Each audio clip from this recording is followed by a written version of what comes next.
Hi friends, జై శ్రీకృష్ణ. హే కృష్ణ కరుణా సింధు దీనబంధో జగత్పతే. అంటే, ఓ కృష్ణ, నీవు దీనులకు మిత్రుడవు, సృష్టికి మూలకారకుడవు. ఫ్రెండ్స్, ఈ మహాభారత గ్రంథాన్ని త్రికరణ శుద్ధిగా తెలుసుకోదలిచిన వారు please follow, like, share, subscribe.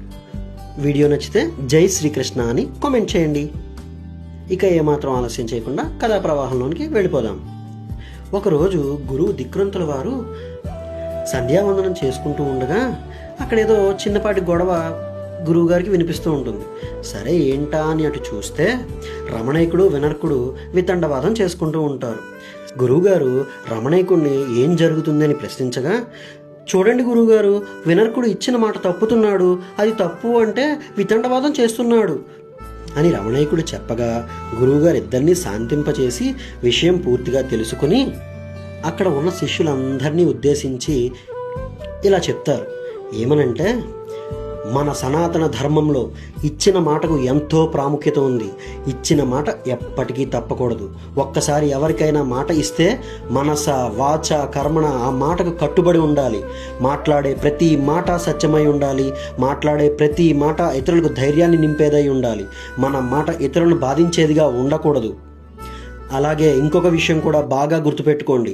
పేరు కోసం, ప్రాముఖ్యతల కోసం అనాలోచితంగా ఎవరికి పడితే వారికి మాట ఇవ్వరాదు.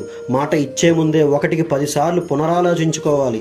పొరపాటున మనం ఇచ్చిన మాట వల్ల సమాజానికి కానీ సాటి మనుషులకు కానీ హాని కలుగుతుంటే ఆ మాటని భగవంతుని సమక్షంలో వెనుకకు తీసుకోవడంలో కూడా తప్పేమీ లేదు. ఇప్పుడు నేను చెప్పిన దానికి ఉదాహరణగా మీకు ఒక ఉదాహరణ చెప్తాను, వినండి.